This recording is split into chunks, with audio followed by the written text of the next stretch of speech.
Yeah, come on. Yeah, come on. I like that, y'all. Yeah, come on. I like that, y'all. The H, the E, the Are you a L.I.V.E teacher? L.I.V.E teachers not only think outside of the box, they break the box. I like that, like that. The H, the E, the H. Are you a L.I.V.E teacher? A L.I.V.E teacher is someone who never stops learning. We know that highly efficacious, efficient, and effective educators expect their students to succeed. Yes, y'all. Watch out! L.I.V.E, Highly Efficacious, Effective, and Efficient Educators, is a series of 22 live lessons that focus on different areas of teacher efficacy, advocacy, and support.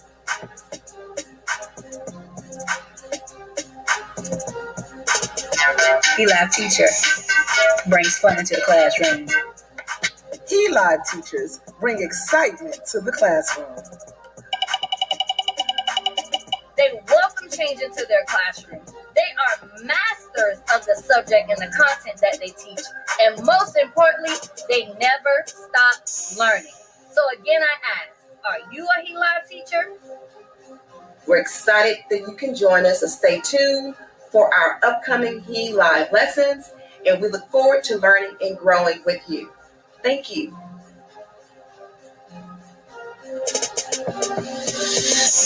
Yeah, come on. I like that, y'all. The H, the E, the H, the E, the H, the E, the H, the E. I like that, like that. The H, the E, H, E, H, E.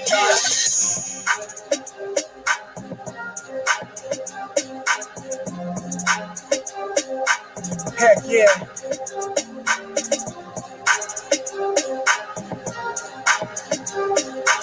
Yes, y'all. Watch out. H-E,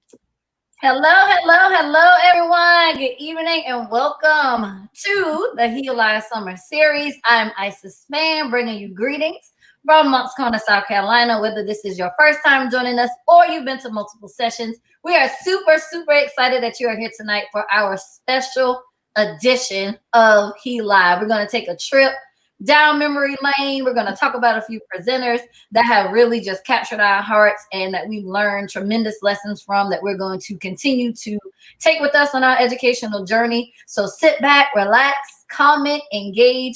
Let us know where you guys are tuning in from. Let us know the lessons that you've also learned along the way as we go through our show tonight. And tag, Miss Levels, you are it. Hi, everybody. Hi, everyone. I'm from Dallas, Texas. So excited to be here. I think this is week 14, 15. I don't know. I've lost count. So excited to be here. We have a true journey, a learning journey. We have learned with you, along with you. So it's so exciting for us to share our lessons tonight. Tag, Keishla, you're it.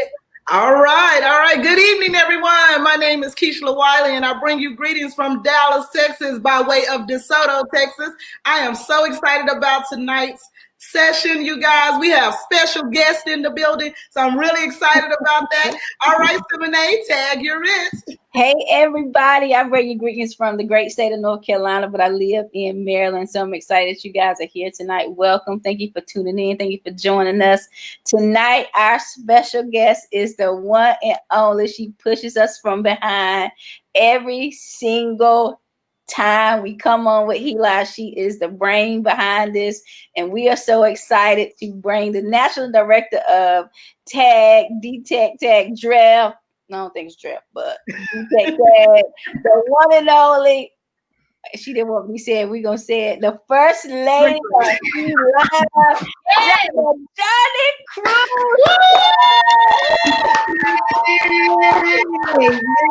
Yes, I am so excited to be up on stage with you ladies tonight. It's a joy. So thank you so much. So y'all get ready. Isis gave you a little bit, but when I tell you, you're going to go down memory lane tonight. You're going to have reflections. Each of the hosts are going to share what they gleaned, how it's shown up in their lives. They truly going to give you some testimony. So we've been picking and kicking around backstage saying, oh, we're going to call it Testimony Tuesday. So that's really what you're going to get. But what you're going to also see is how important learning is. And no matter where you sit and what you do and what your title is, learning is lifelong. And each of us here have learned right along with you with each of the lessons. So you're going to hear a recap of a lot of that. So I'm so excited. And tonight we're going to start with Isis. So what each of the hosts will do is they're going to come and they're going to show you a clip from one of their highlighted lessons and tell you about it. Now, Isis is an educator in the public sector and a CEO of Fundamentals. Y'all probably see Isis out there on them internet streets. She's always out there doing her shows, the engaged educator. She does some grant stuff and programs on the back end. Isis is all in for education. She is a true trooper and equity warrior for all families. She has a passion like no other. So I'm excited that she's on this particular team, but I'm also excited for you to hear some of her story and learn about what she learned during He.Live. So Isis, it's on you. Tag your in. All right, guys. Thank you guys so much once again for joining us tonight. I'm actually going to share with you some pieces of Dr. Dean's session when she spoke with us. So I'm going to share some of her presentation with you guys. And I think I went out for a second. Then I will come back and I will tie it into my learning and my journey as a person and as an educator. So here is Dr. Dean's session. Say this with all sincerity. If you're not willing to be well skilled, highly knowledgeable in these areas, do our children a favor and leave the profession now. The hierarchy of needs, the psychological needs, the safety needs, the social needs, the esteem needs, the self-actualization. Psychological, healthy, safety, safe, social, supported, esteem, engaged, and self-actualization challenge. It's also rooted in Howard Gardner's belief that every child in their each and all right is brilliant, that they have multiple types of intelligence, and we don't value one type of intelligence over another. When I was an assistant principal, or some weird title called executive associate principal in Virginia, um, I used to say all the time, "Oh, this child was brilliant." And one of my teachers said, "This child is mildly cognitively impaired. How do you say that? If you can't find the brilliance in each and every one of your children, then you have not dug deep enough. You have not thought about them as human. You don't see their humanity. Every child is brilliant." Next. All right. So for me, the biggest piece, she said it very nicely. Well, not she said it nice, but she meant what she said when she said leave the profession now.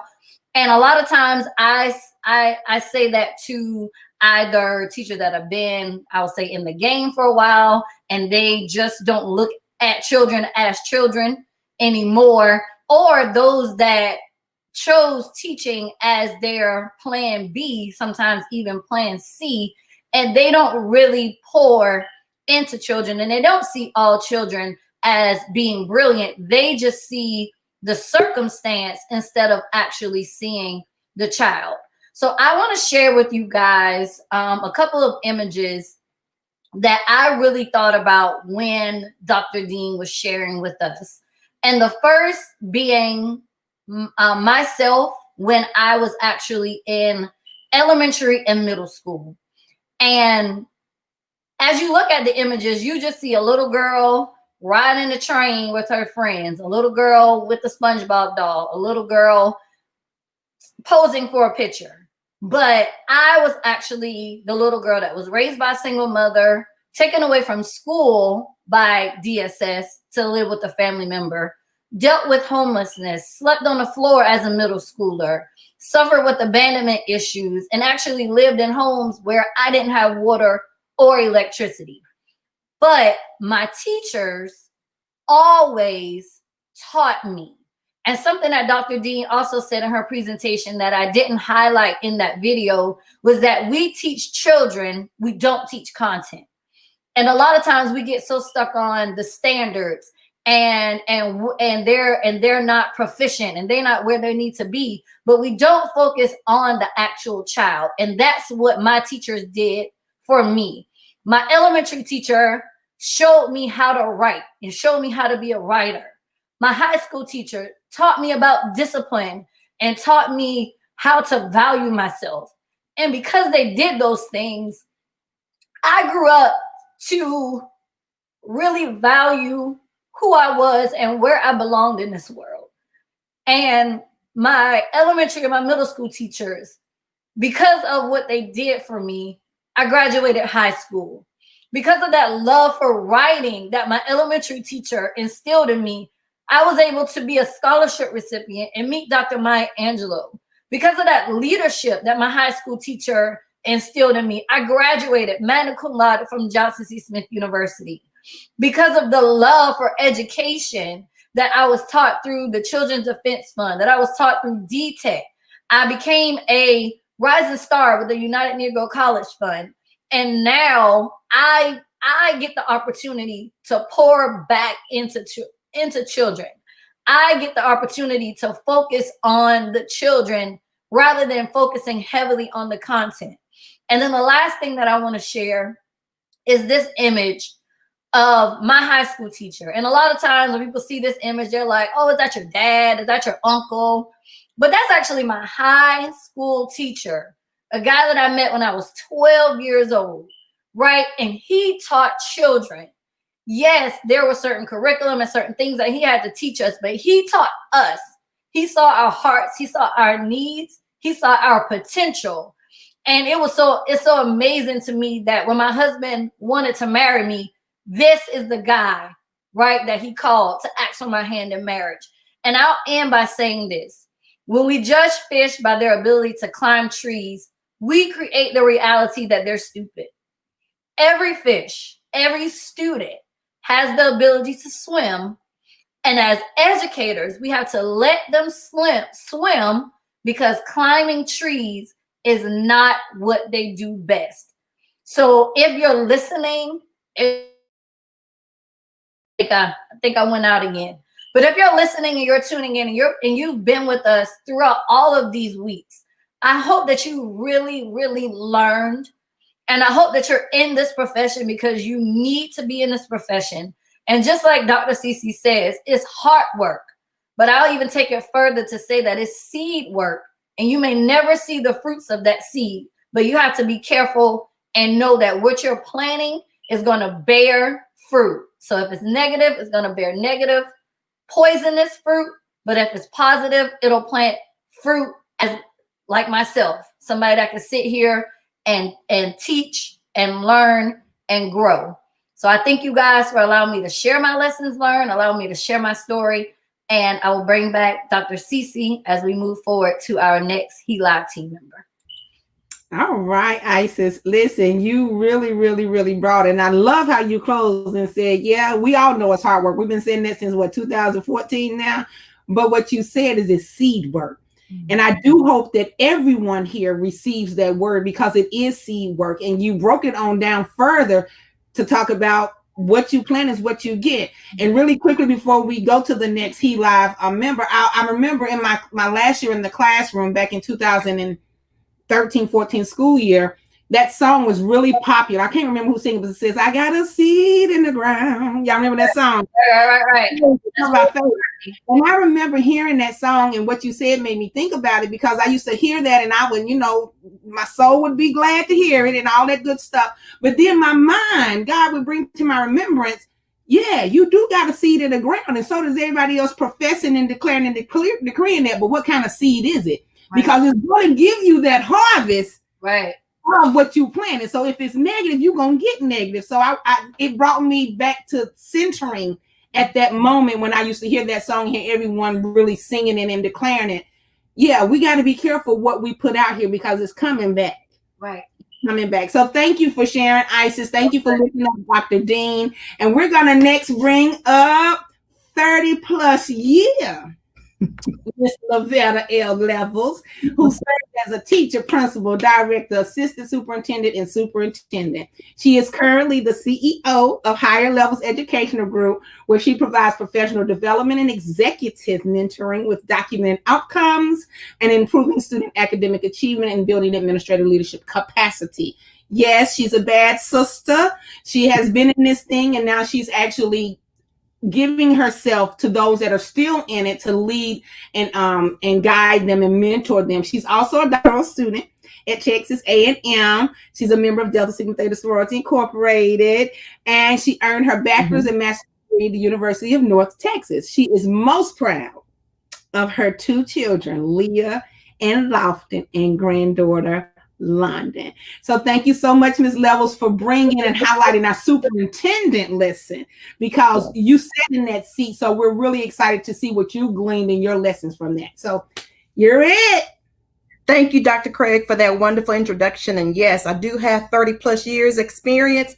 And even with that, those number of years, listening to Dr. Golson and Dr. Santelises, the wealth of knowledge that they shared with us. If you all have not had the chance to go to our YouTube channel, DTech Tag YouTube, look us up, search us, find that segment. It's about an hour and a half. That's probably one of the most productive, reflective times you can probably have. It's going to be so beneficial. You will learn so much. But I wanted to share something with you real quickly.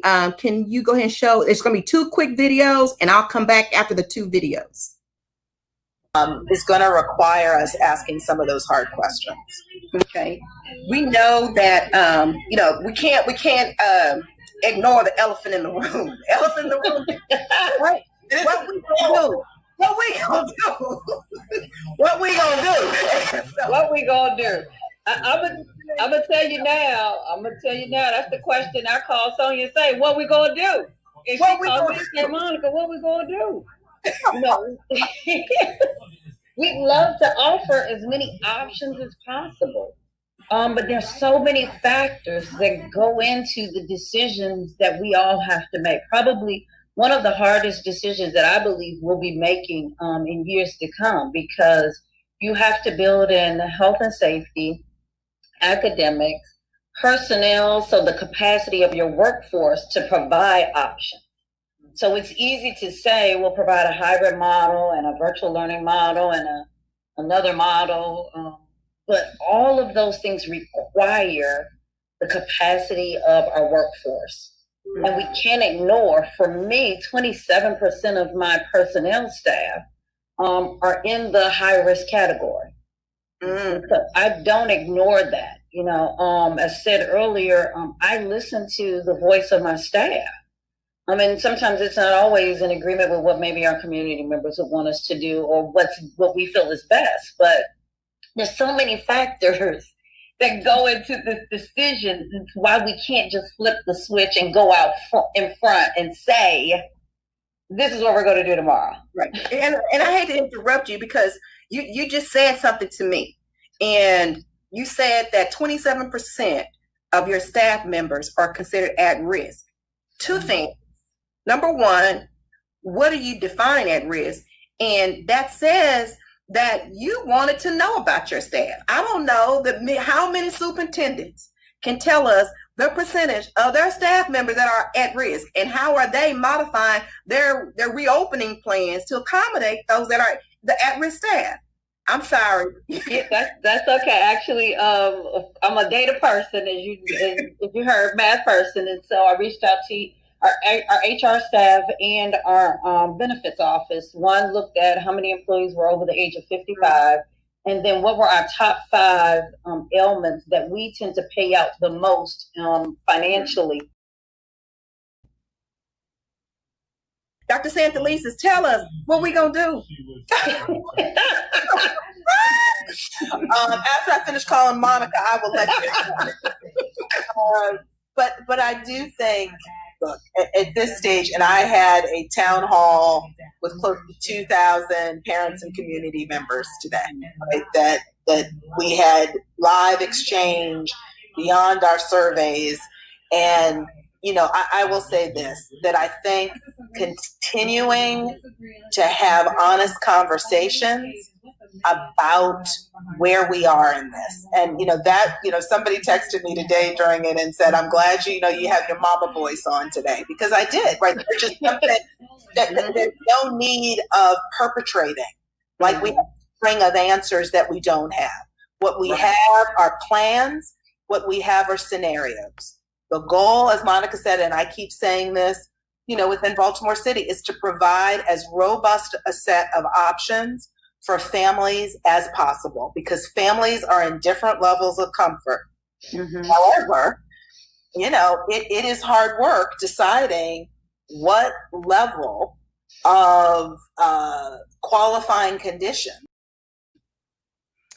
If you listen to our wonderful, esteemed, dynamic women superintendents on this day of history, let me just say this, I can't go another further. Today is a day of history. We just heard that a Black woman will be the vice president nominee for the Democratic Party. How big is that? And to see these two women, one in Prince George County, one in Baltimore City, leading those school districts, that's huge. You don't see that. You don't see that across the country. You don't see that in most of our states. So to listen to those women inspire and motivate us, and with the key pieces I want us to hear from their session is that how they were leading from the heart. Did you hear them speak about they were listening to staff? They were looking at data, making decisions about staff members. They were listening to their parents. They were concerned about their children.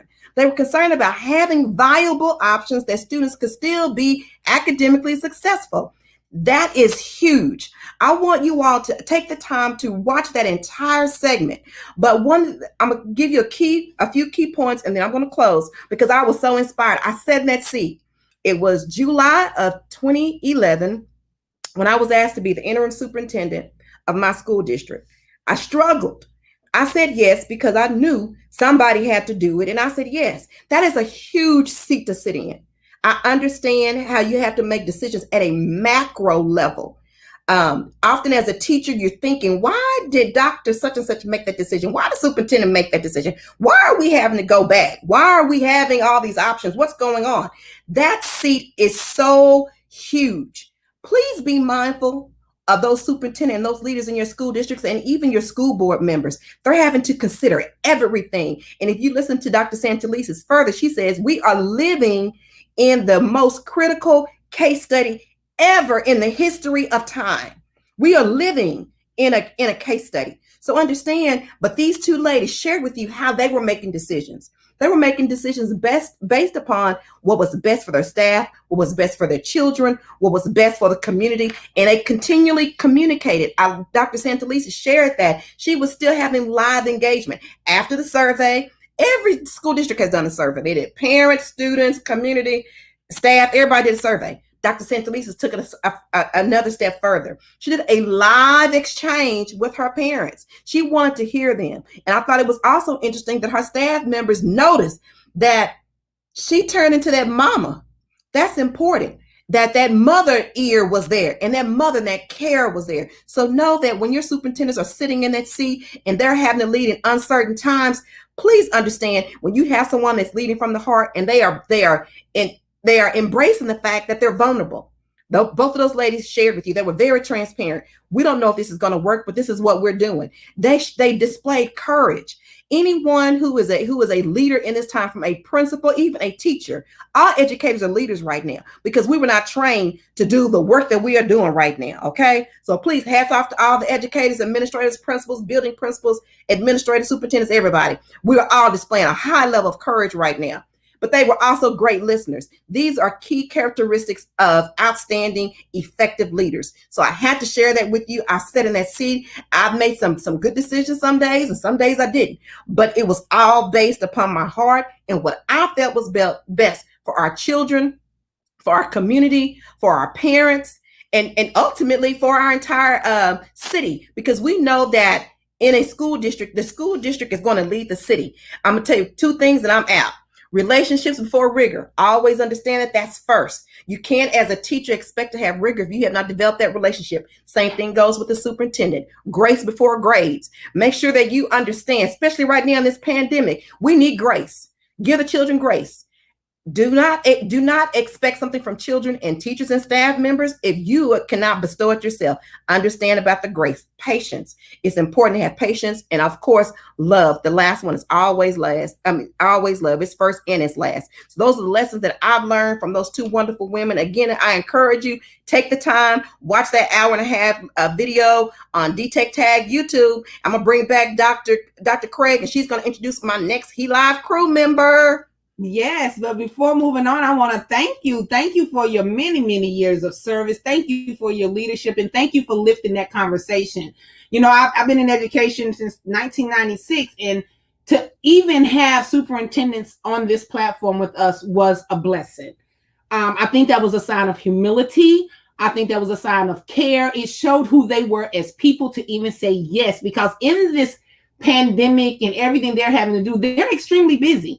So I thank them for coming in, and I thank you for lifting that conversation. And I love how you ended with the grace. That's so very important, and especially in this time. We all need it. We all need it. We all need it. So thank you, thank you, thank you. Really appreciate you bringing that leadership lens. You always bring us that leadership lens, and it's needed because no matter what everybody else do, we got to get in alignment. We got to have alignment from the top to the bottom. And I know that's somewhere we always struggle, but I do believe in miracles, and I do believe the more we continue to open our mouths and declare and decree what we know to be, it will eventually click, click, click, and align so that we can do what we need to do for our children, for our future, and for our legacy. Okay. So thank you, Miss Levels.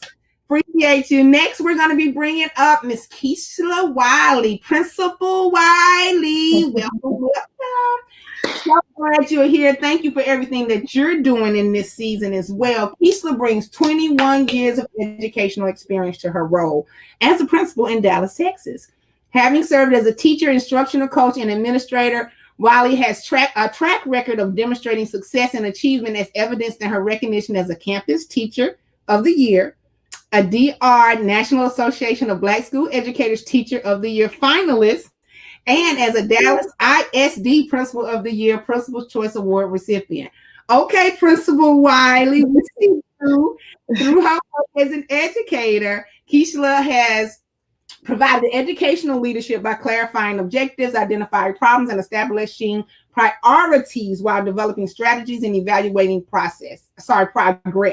Wiley's goal as an educator is to enable students to achieve an intrinsic sense of self-worth, and become productive citizens of society. Her personal motto is #plan for victory. Yeah. Proverbs 16:3. All right, Miss Wiley's going to be bringing us highlights and lessons from her most favorite sisters of all, Shalonda Lawyer.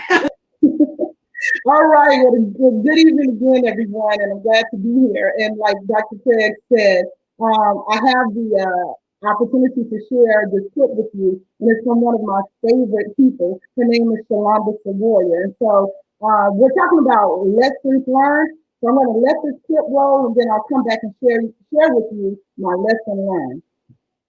Do you know this student? And I'm going to describe a student to you. This student sleeps all the time. You know that student. I mean, not every other day, not, once or twice a week, every day they're falling asleep in class, right? But you have to ask yourself, do you know why?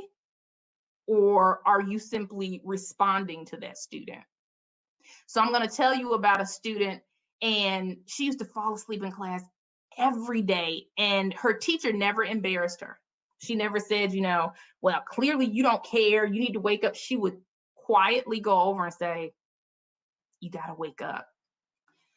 So about 3 months after she graduated from high school, she was at home putting on her fast food restaurant uniform, getting ready to walk the 1.5 mile one-way walk to the only job that supported them at that time. And as she was getting ready, she heard her mother call her name. So she went to go check on her mother, and she saw that her mother had taken a turn for the worse. So she called 911, and the ambulance came, and she called her mom's best friend, and they followed the ambulance to the hospital.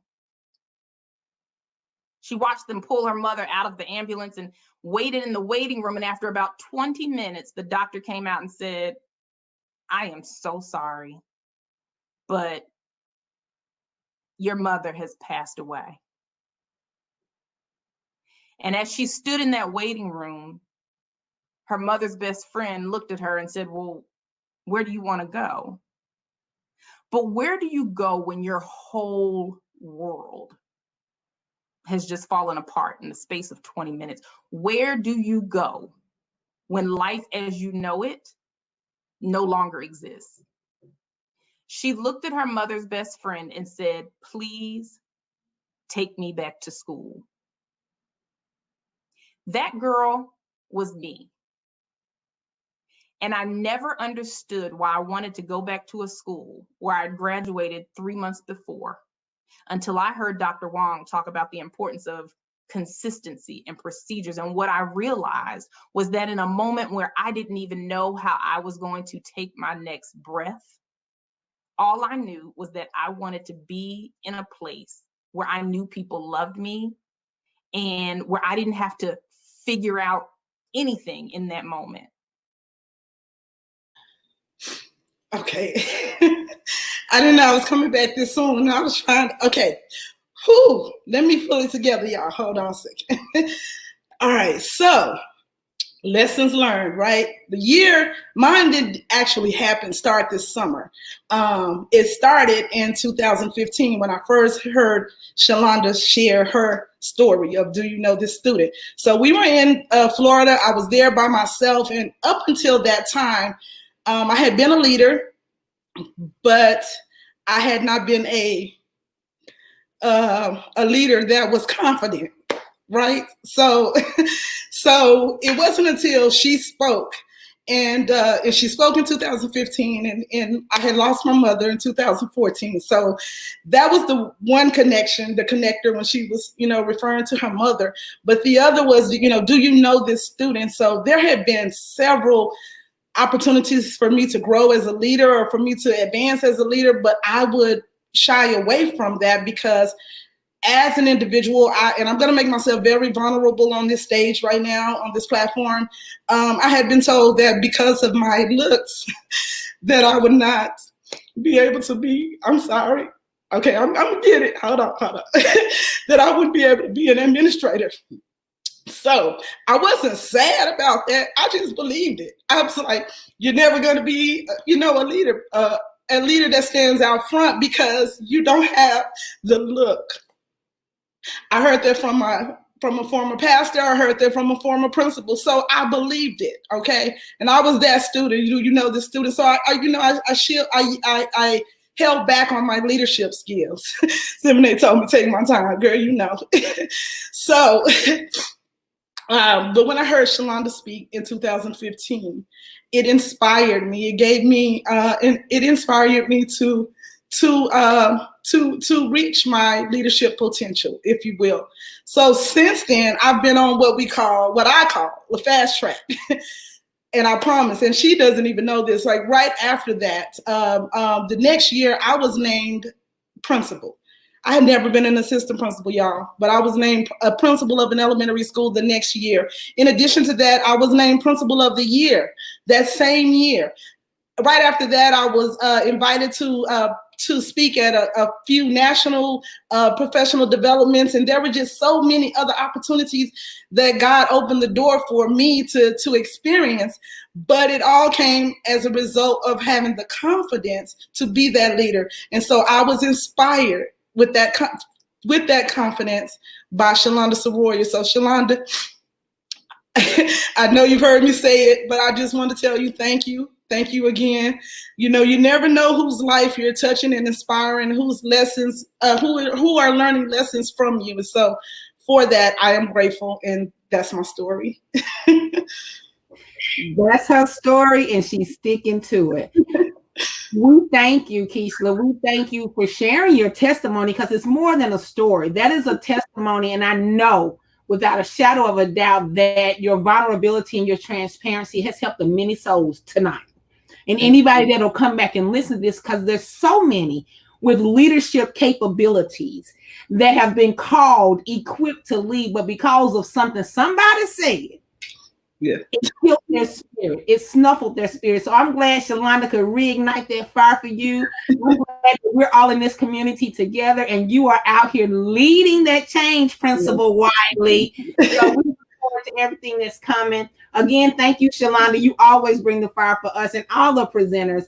So amazing, and thank you, Keishla. We're going to move next to our last L.I.V.E crew member, which is, excuse me, the one and only Simone with an accent, Walden.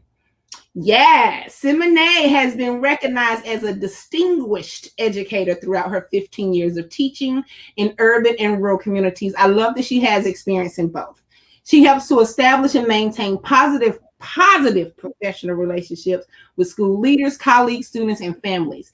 She has supervised teams as team leader and department chair. She has been a mentor to several assigned and non-assigned new and beginning teachers.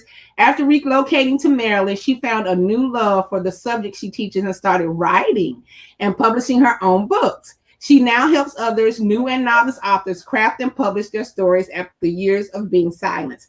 What she doesn't have here is that she curates tons of content through interviewing people on many platforms and giving people opportunities to share their stories. So, Simone, we're glad that you're here. We're glad that you're going to lift up the presentation from Dr. Renata Hedrington-Jones on trauma. So it's all you, Simone. Thank you so much, Dr. Johnny. So Keisha's story, guys, like it had me in tears. My own story has me in tears, but I'm gonna do this. So I'm gonna share with you guys in a second Dr. Renata's video. But as we was going through all of the presentations throughout these sessions, so many of them, it's almost like all of them really touched a place in me. Isis started all talking about, the things she went through, and it was a teacher that she had, and then our high school teacher kind of served like a father figure. Where I was, even though my bio now says that I helped create positive working relationships, I was not that teacher who did that when I started. I was the teacher that Isis talked about, where teaching was not my first choice. Teaching was an option that I saw where I could hurry up and get out of school because I initially wanted to go do something else. And so my heart was not in it. And I was a teacher who had her own issues, and I took my issues out on students who really couldn't really defend themselves. And so while now you see this person and, you know, there's accolades and accomplishments, I was a teacher who didn't care about students. I was a teacher who would cuss students out. I was a teacher who saw them in need and did not care because all I thought about was Miss Walden. All I thought about was myself.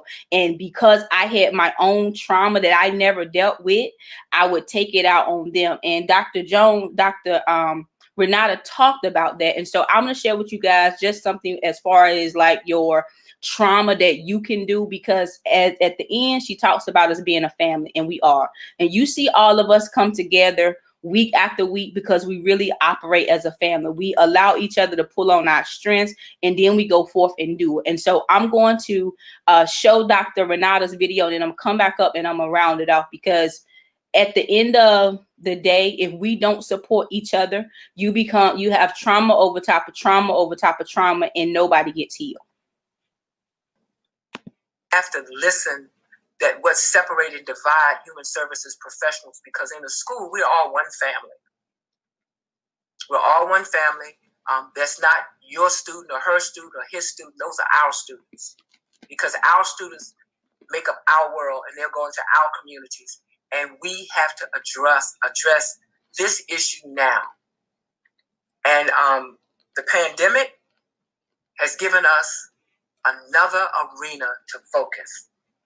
So trauma-informed care, is lots of literature on it that's specifically written for the educational environment. We also have to determine what it is we can do to decrease trauma.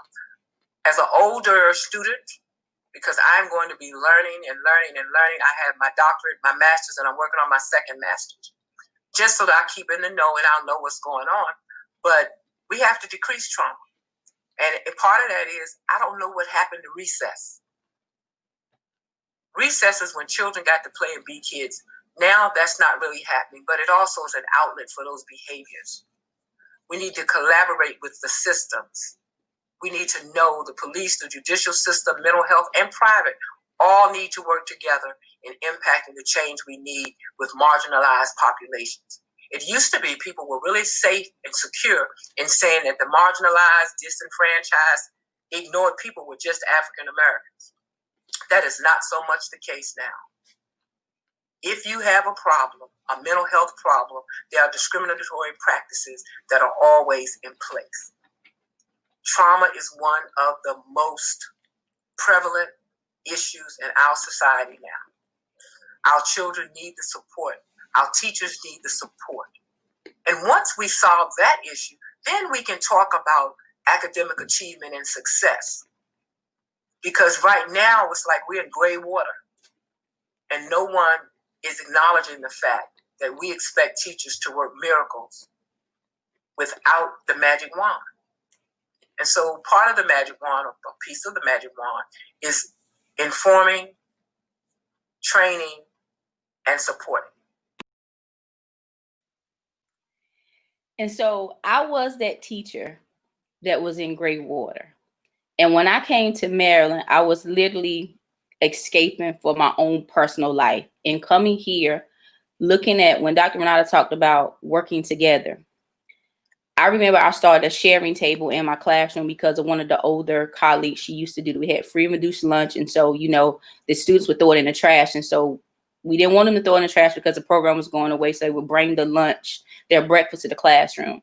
And what they didn't know is that their teacher, Miss Walden, was a recipient of the sharing table. And so when Isis started talking about her story, it wasn't just a little girl going to school or going home hungry or coming to work hungry.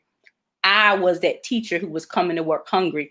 And it took my colleagues to wrap them arms around me to help me. It took those students to lift me out of a place that I didn't think I can come out of. And so coming to school, it became more of just coming to teach. It became a safe place for me. And so when you talk about trauma, it's not just students that have trauma. It's not just parents that have trauma. educators, as leaders, as principals, as superintendents, we deal with our own trauma. And if we don't deal with our own trauma, it continues to perpetuate a cycle. And so I will leave you guys with a little acronym that I came up with trauma. T is talk about your problems, talk about your concerns with somebody.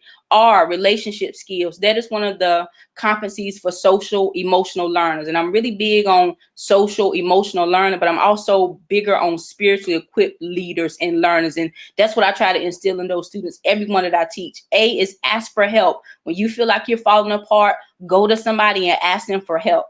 U is understand that everybody's trauma, everybody's situation is not yours, and they don't handle it the same. While Isis went to school and she was, and I'm assuming that she didn't get in trouble, but she put forth all of her effort in school and she was a great student. Well, you have some students who have trauma and they can't focus, and so they act out. Even with educators, you have some educators who are very mean, who are very nasty. They're acting out because of their trauma. M is measure your progress. See how far you have come, see the progress you made, and then celebrate yourself. And then the last one is A.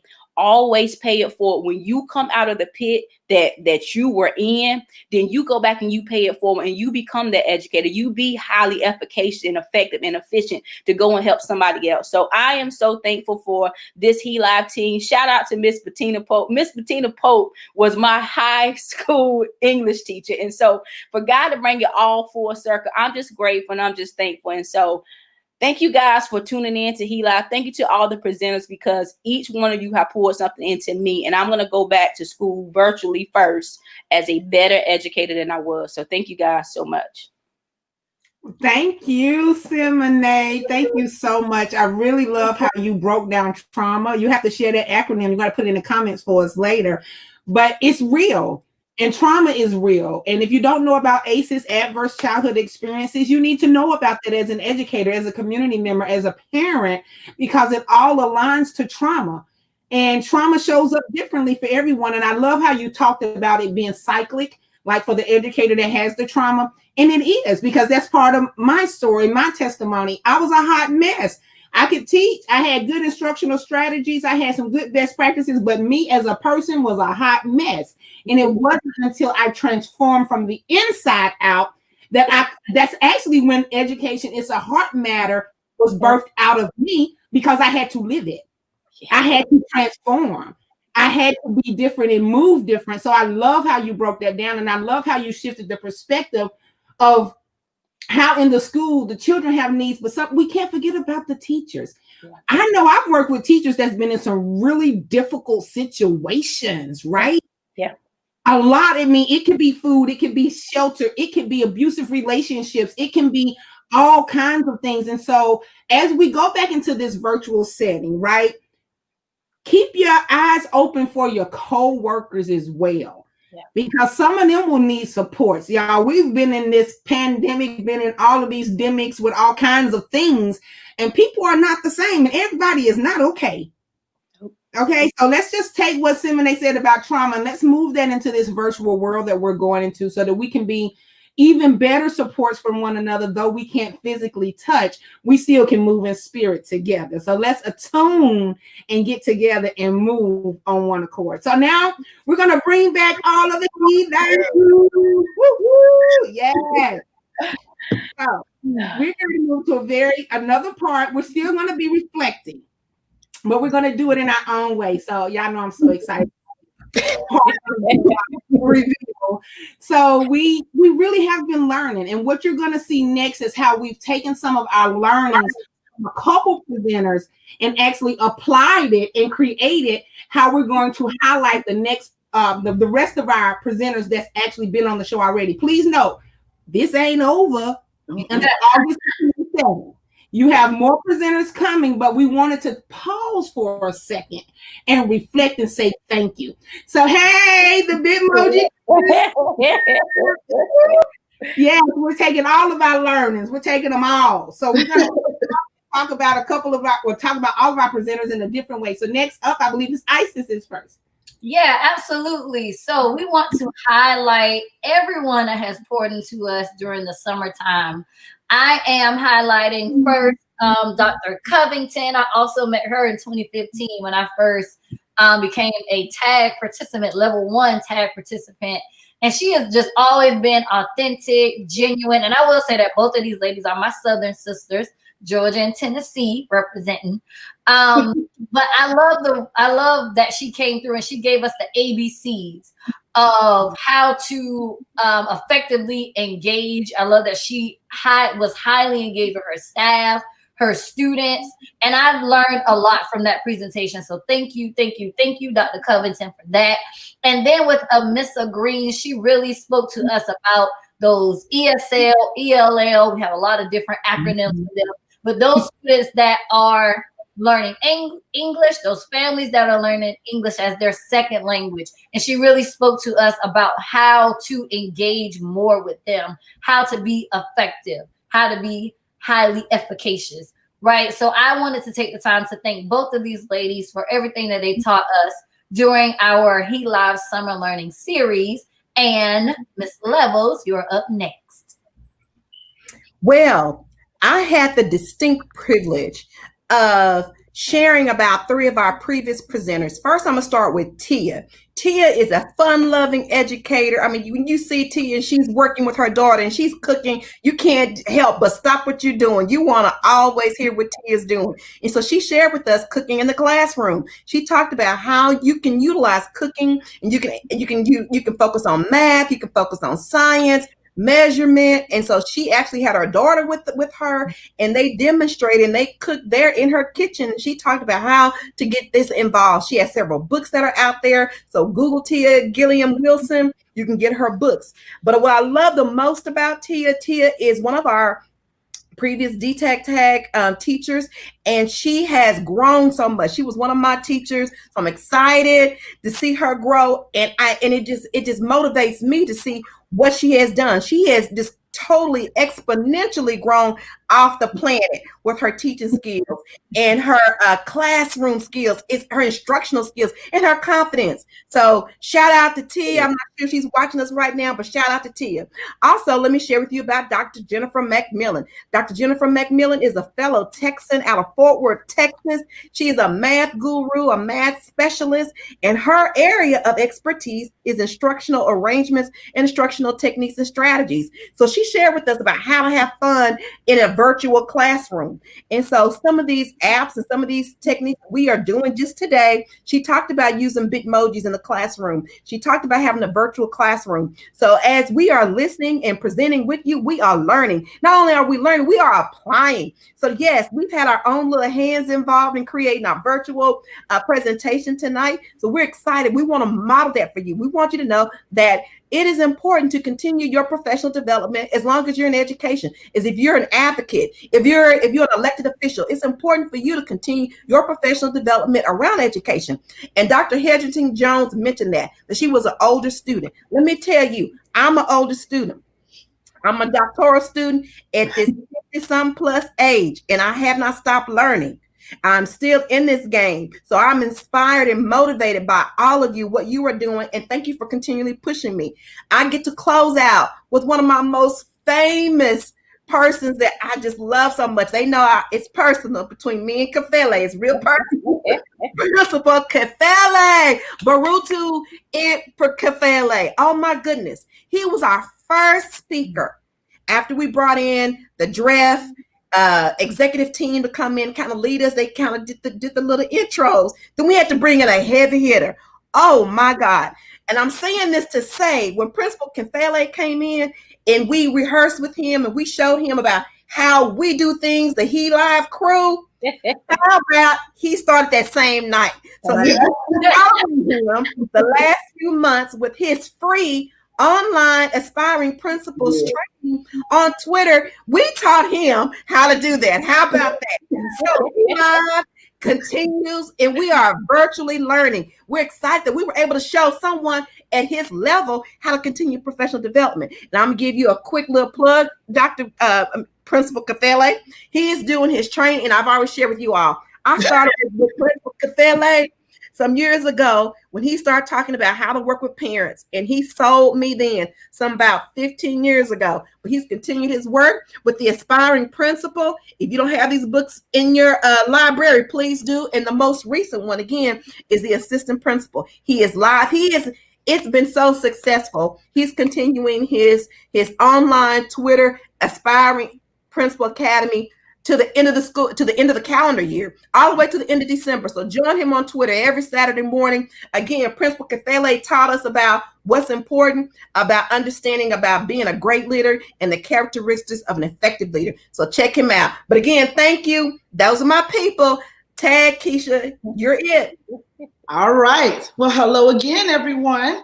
And so I want to note before I talk about these two individuals that we do have our sessions are archived on our YouTube page. So if you missed a session, please go to our YouTube page and find that session or relocate these sessions, re-identify these sessions, because this is some great information. So one of the panelists we had this summer, Dr. Kimberly Daniels. She talked to us about career and college planning that works. Again, guys, if you have not seen that, if you have children that are in middle school, that are in high school, that are planning for their next phase of life, whether that is a career or college, the information that she shared with us could better equip us for that. So again, go back and grab that information. And then the other presenter that I'm highlighting is my Sarah, my girl, my D-Tech tag member, Rachel Broussard. And so I gotta tell y'all, last night I'm at home working on a digital platform see, I learned it from Rachel too. Let me say that. A digital platform for my staff. And I pull Rachel's video. And if I tell y'all, I'll click and stop. Okay, we're gonna do this. Click and stop. Okay, we're gonna do this. Girl, I didn't even have to pay her to come do the professional development. I just looked at the video, but I just want to say thank you, Rachel. Thank you, Dr. Kimberly Daniels. Your information has made us better people. Oh, I'm supposed to pass it on. My bad. Lemonade, tag, you're it. Hey guys, so first of all, I hope y'all tune in, y'all zero in to this blue book, okay, that got Simone up there, okay. So I hope y'all tune in today. Yeah, I have the great pleasure. What you say? I said, don't make me stop your slide. I know.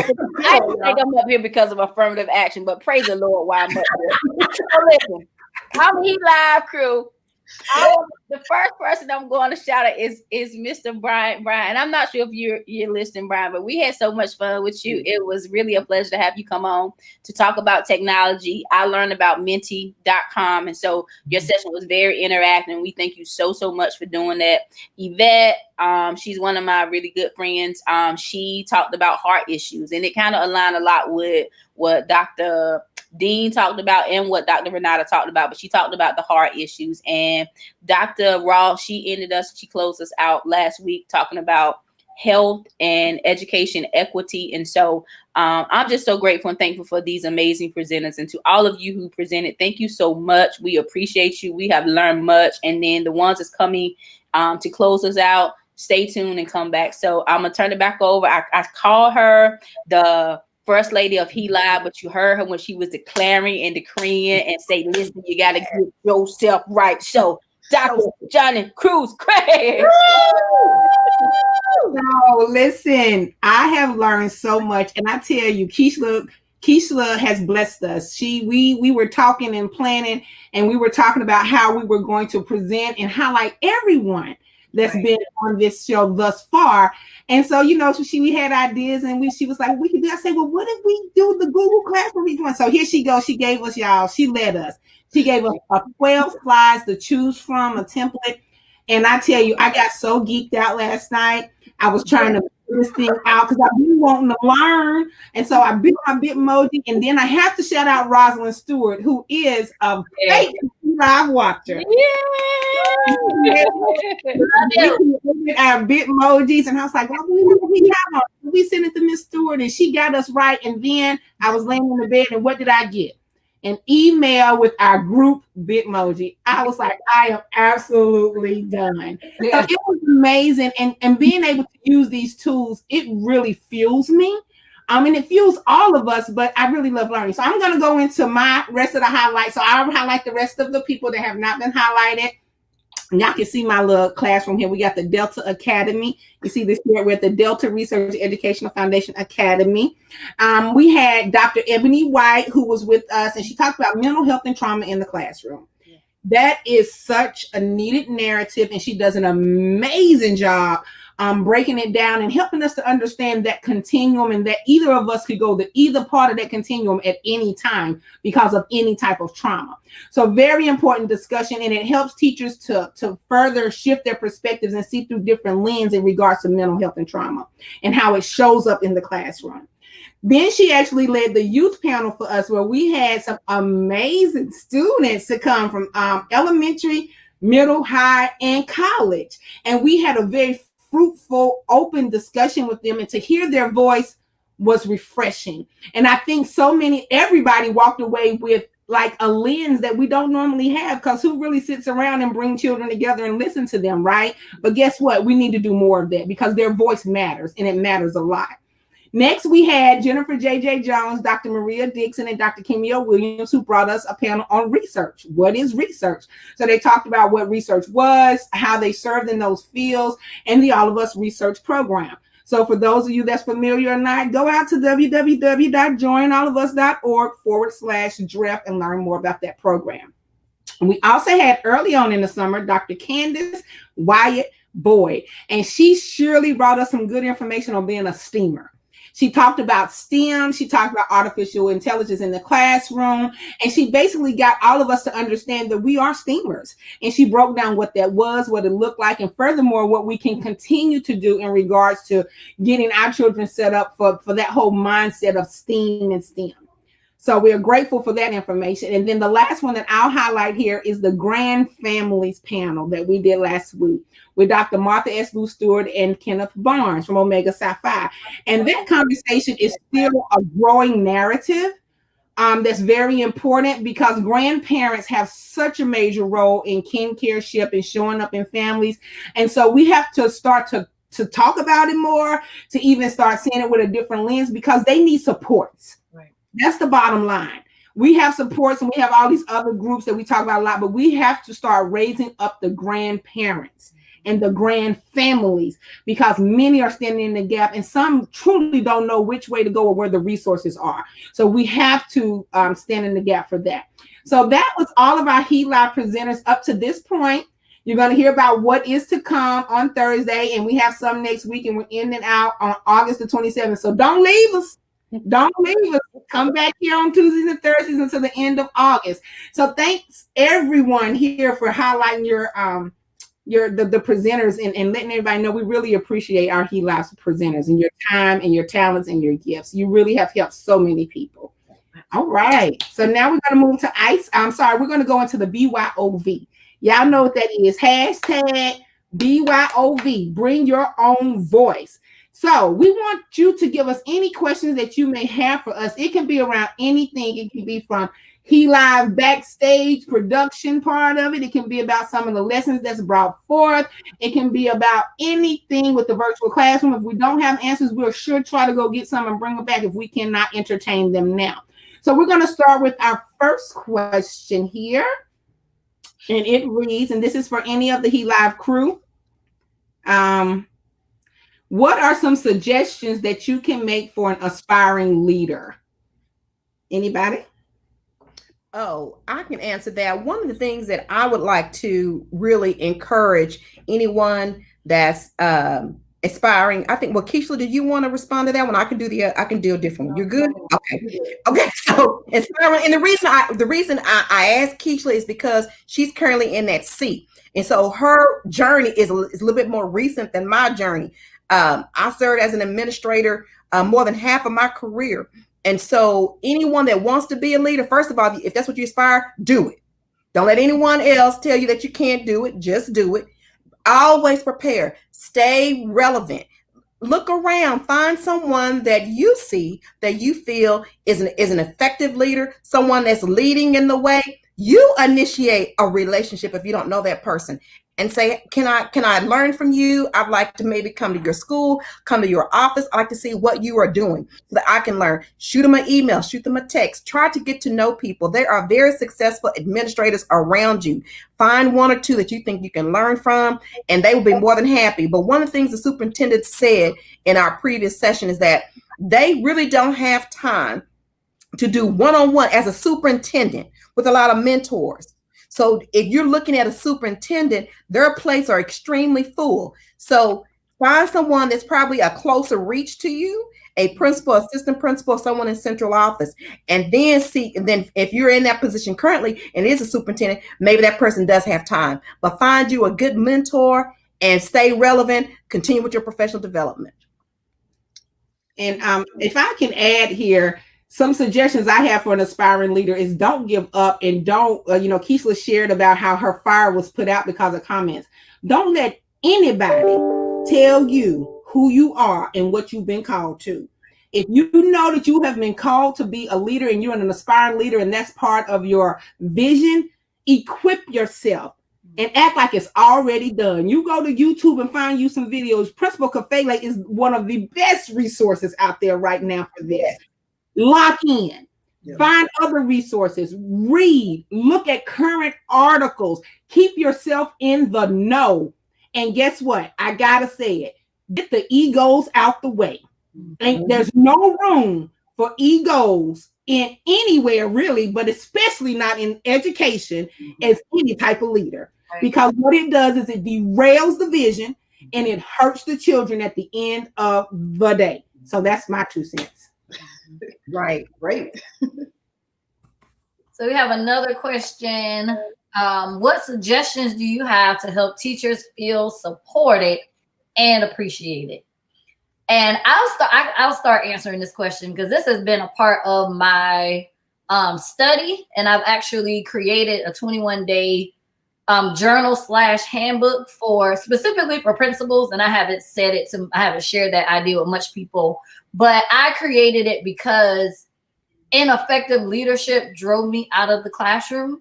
And I really love my students. I love my parents and my families, but the leadership wasn't supportive, and a lot of the teachers didn't feel appreciated. So my suggestion, first and foremost, even piggybacking on what Dr. Cece just said, move your ego out of the way.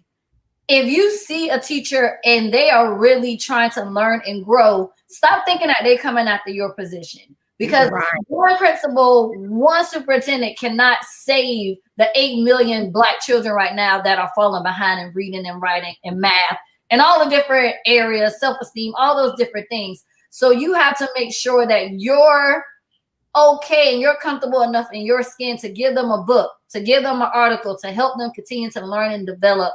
And then the second thing that I will say too is that you have to see them as human beings. Like, they're teachers, but at the end of the day, I'm a mom and I'm a wife. Like, ask them about, not saying that you have to be best friends, but ask me about the most important person in my life, just as a conversation starter, right? Mm-hmm. So I'll pick up what Isis said. Yeah. I'm sorry, were you finished, Isis? I think I had gone out, but just I spoke with a principal and he just said something simple that he did is he went by a teacher's classroom and asked, hey, like, does your cup need filling up? So if you're going back face to face, just do small things like that. And if it's virtual, send emails that aren't about policy and curriculum. Send an email just to say, hey, your son's birthday was last week. What did y'all do? Just little things like that. That's what I would suggest. And so just to piggyback on what Isis said, building relationships are so key. And I know right now that we're being a virtual space for some time, but just even saying hello and saying hello to people when they say hello to you back, even if you're not having a good day, smiling at people, saying, how are you doing? Acknowledging that somebody is there. We did a study maybe 2 years ago about, do you treat people as people or do you treat people as objects? And when we treat people as people and human, we start to realize the humane part of all of us and know that, you know what, they may not have had a good day today. They may have missed it today, but they're still people, and just let them know that you care. saying hello, smiling at people, asking them how they're doing, and actually taking the time to listen. Not just, oh, hey, how you doing? And they start to tell you, like, oh my God, you run away. But actually listen to people, because you never know. You could be that listening ear that all they need is just a few minutes just to share, and they go about their day. Right. Yeah, that's good. That's good. And I would say too, you know, for appreciation and supporting them, especially, you know, it's all the time that is needed, but especially now. There's so much going on. I think that communities have to become stronger. And when I say communities, your school communities, your school building people, right? Your different teams, you have to start building those relationships and respecting those relationships and creating safe spaces for people to, like Isa said, to have moments where it's not all about policy and curriculum and what's this and this, and open up. Like, just like children need to talk, adults need to talk too. Adults need to talk through things. So find different ways to start different type of conversations. And as an educator yourself, find your niche of the person that can hear you and don't judge you, that can speak into you, not just always agree with you, Right. but speak into you, hear you, and pull your coattail when it need to be pulled. And I'm being real, because as educators, you know, we can get frustrated. And I'm telling you, I'm being very honest here. As an educator, I got frustrated, and this here mouth got real fly. And I needed somebody to pull my coattail, right? I needed someone that can speak into me. So as we move through, leaders, teacher leaders, everybody that's a stakeholder, find someone that can speak into you, and you will listen to them with a receptive heart. Because if not, you're gonna run rent shy and be hot. Agreed. All right, so if no one else wanted to add to that one, we do have a question about trauma. So why do you think trauma is one of the most prevalent issues in our society now? So I'll start with that one. And I think one of the reasons is because, and I know for, you know, in a lot of the African-American communities, and I know this is not the only platform that watches us. So to all of you, we're not discriminating. I'm only speaking from my experience. But growing up is, you know, a child stays in a child's place. What happens in the house stays in the house. And so you weren't allowed to talk about the things that happened. And so children weren't allowed to go to school and share the things that was going on. You know, if teachers found out about it, then, you know, that was something else. But people didn't talk about their trauma. And if you are in that type of environment, or you grew up in that type of environment as a little girl or a little boy, when you grow up as a grown man or woman, sometimes you still have those mindsets is, I don't want to share what has happened. I don't want to talk about my trauma. And so you don't verbally talk about it, but we see it expressed through our actions, through our behaviors, through the decisions that we make. And then you wonder why people do what they do. And so I think one of the biggest things is to talk about what you do. Find an accountability partner, find somebody that you can share what's going on, and let somebody hold you accountable for what you have going on the inside. And a lot of times the things that we happen as children, it wasn't our fault, but we think it's our fault. And so we grow up with these mindsets that, you know, I'm this and I'm that. And, you know, people that we look up to and we, you know, we reverence and think should be speaking life to us, actually speak death to us. And so we carry that around. And so talk about what has happened, talk about what you've been through, and get somebody that you can trust. And I would add to what Simone just said, because that was great, first of all, Simone. But I want to add to that as a culture, as a society, we have just recently began to acknowledge that trauma exists. Okay, so that's the first thing, the acknowledgement of it all.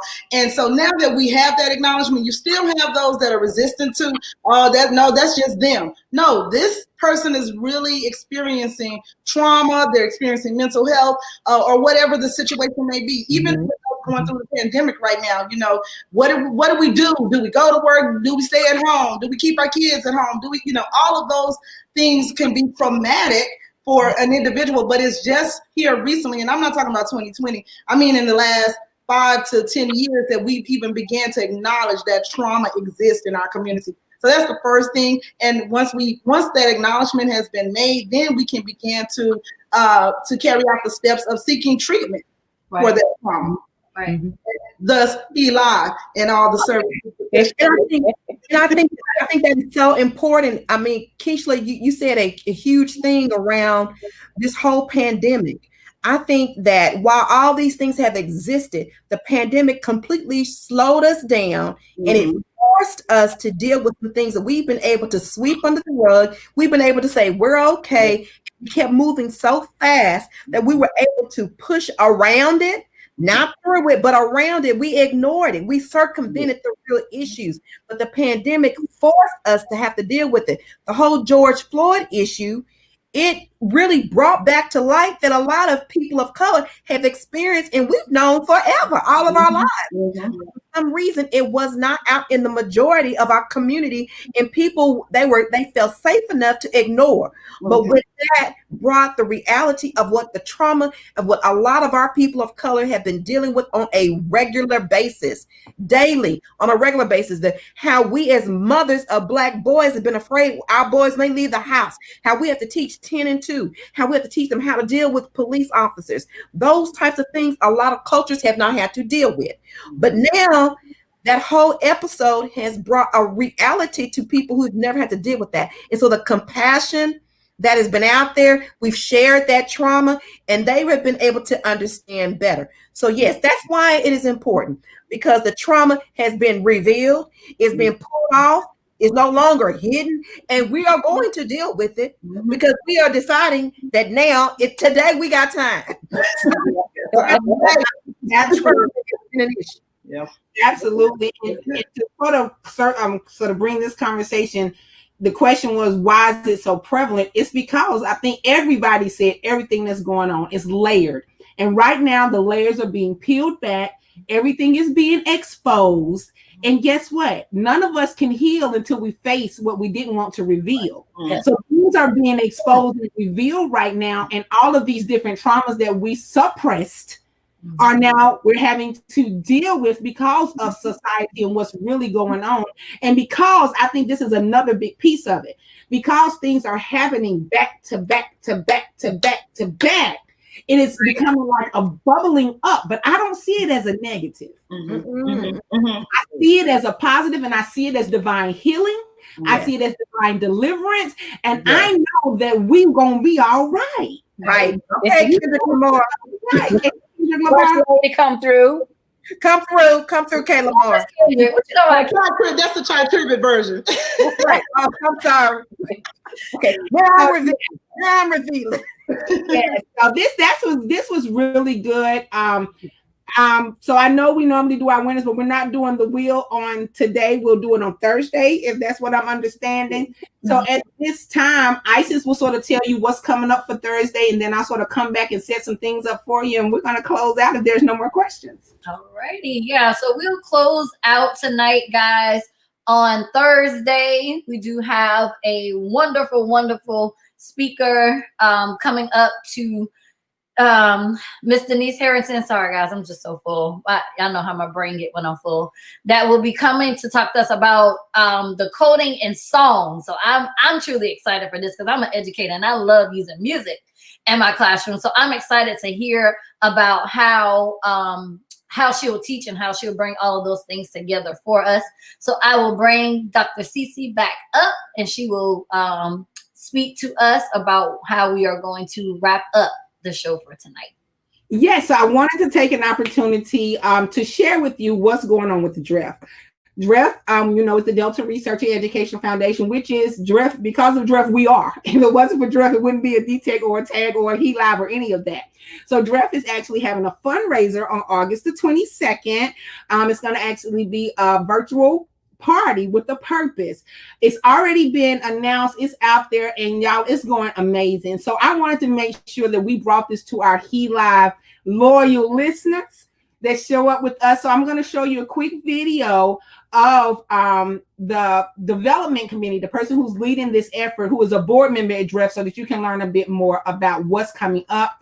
And then after that, you're going to see that outro video that you see every Tuesday and Thursday, highlighting the work of the tag teams across the country. That is a very important video because that was 18 months of work from across the nation from different teams. So please pay attention to that if you normally click off. And before I leave, I want to say, as we're listening to the fundraiser video and the outro video, if you've been here or if you know a presenter or with this L.I.V.E crew here, give them some shout outs in the comments. Tell them thank you. Thank them for everything that they've done. Thanks to all the presenters. Please just shout them out in the comments as we go into these 2 videos. And don't forget the survey. Don't forget to do the survey so that you can be in the drawing. All right. So we're going to... Hi, my name is Pat Perlock, and I serve as chair of DREF's Fund Development Committee. I bring you greetings from the New York City metropolitan area. It is summer, and DREF is hosting a hot summer fundraiser on Saturday, August 22nd. So join us as we represent our favorite organization, Party for a Purpose, and jam to the sounds of DJ Vince Adams. Don't delay, register today, and I'll see you on August 22nd. All right. L.I.V.E crew, you want to come back and tell everybody hello before we go to outro? Thank y'all. Thanks, everyone. Thank everyone. Thank you, everybody. Thank you so much for tuning in.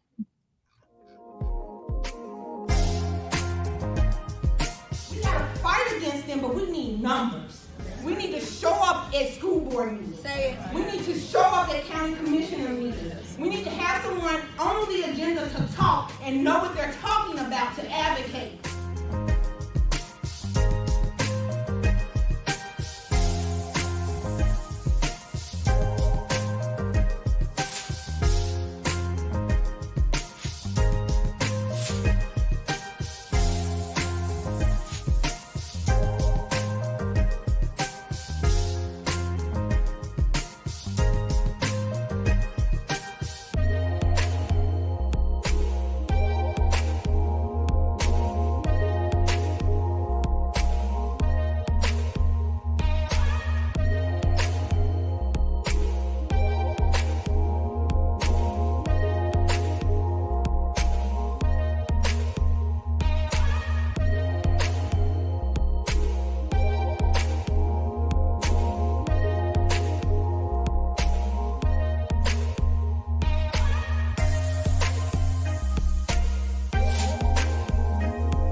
So that's the whole goal, just to be better, to come with the new knowledge, come with the new awareness.